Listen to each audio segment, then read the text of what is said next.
Alicia Maharani here, NPM 1210-282, kelas 2J, and welcome to my channel! Nah, sebelum mulai, aku juga pengen encourage kalian buat jangan lupa subscribe channel aku, dan jangan lupa notification bellnya dinyalain ya, biar nanti setiap kali aku upload, kalian langsung bisa nge-like dan komen.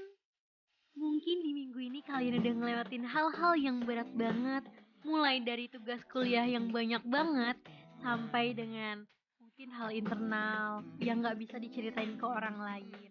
Tapi kenapa ya masyarakat kita masih terbelenggu dengan kebiasaan toxic positivity yang pada akhirnya membebankan kepada diri sendiri. Ngejaga mood tiap hari itu perlu. Mulai sekarang kalau misalkan kamu lagi kecewa sama keadaan atau kesel sama sesuatu, gak usah mikir bahwa itu adalah hal yang buruk. It's okay, it's fine guys. Aku juga manusia yang masih bisa ngerasain itu. Jadi ya udahlah, ya udahlah ya nggak sih? Ya udah kalau gitu kita mulai aja ya videonya. Nah, pada pertemuan kali ini kita akan membahas tentang membangun human capital atau modal manusia berkualitas unggul. Human capital dan manajemen. Sumber daya manusia. Sejarah peradaban manusia membuktikan bahwa manusia mampu menciptakan jauh lebih baik informasi dari yang diserap oleh manusia itu sendiri dan dapat mempercepat perubahan jauh lebih cepat dari manusia yang mengikutinya. Manusia seperti ini adalah manusia yang memiliki keterampilan, kompetensi, dan pengetahuan yang diperolehnya melalui pengalaman belajar. Sumber daya manusia yang unggul. Jika suatu bangsa ingin maju dan sejahtera, maka bangsa itu memprioritaskan investasi pembangunan sumber daya manusia untuk mencapai tingkat nilai yang tinggi dan tersedianya sumber daya manusia yang unggul.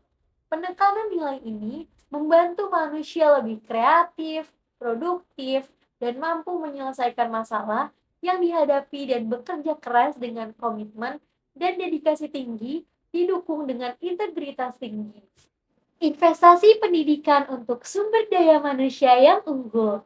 Pembangunan human capital melalui investasi pendidikan oleh pemerintah swasta maupun masyarakat penting untuk mempersiapkan masa depan bangsa yang lebih baik lagi. Variabel penting dalam sumber daya manusia adalah kemampuan, sikap, nilai-nilai, kebutuhan, dan karakteristik demografinya. Variabel tersebut menurut Gomez 2003 dipengaruhi oleh lingkungan seperti norma dan nilai-nilai masyarakat, tingkat pendidikan, dan peluang yang tersedia. Manajemen sumber daya manusia.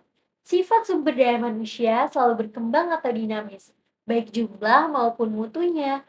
Maka, untuk memperoleh keseimbangan antara sumber daya manusia yang tersedia dengan tingkat perkembangan ekonomi pada tahap tertentu, diperlukan manajemen sumber daya manusia yang tepat pada tingkat nasional dan daerah.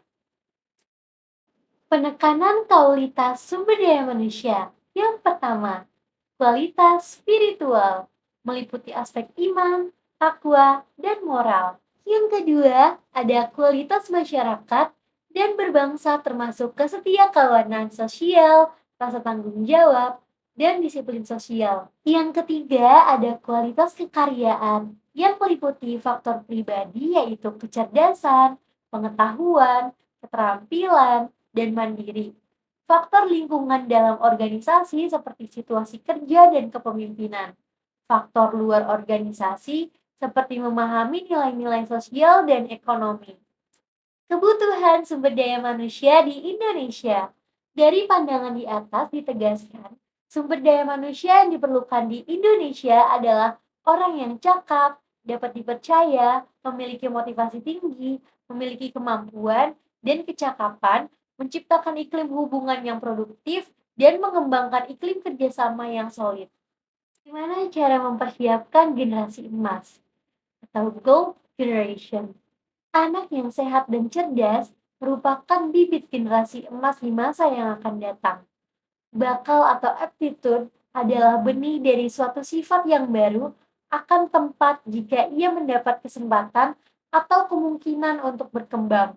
Pada dasarnya, semua individu yang normal memiliki bakat dan setiap aktivitas yang diperlukan Berfungsinya bakat seperti bakat matematika, bakat olahraga, bakat bahasa, bakat seni, dan lainnya tergantung pada budaya di mana individu itu hidup.